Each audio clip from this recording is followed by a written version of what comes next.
I think for me, um, disciplinary literacy is a way of talking about how communities who decide that they share some shared purpose um, communicate and use literacy and language to do that work in ways that are specific to those communities. So, when I got to college and I wrote my first paper for my first English professor, they were like, this is not what you're supposed to be doing.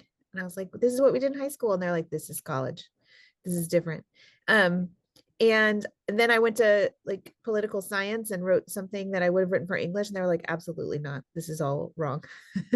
And so um, there are these sort of differences in sort of sharing that purpose of what it is that we're trying to collaboratively understand. And I think naming those for students is really important.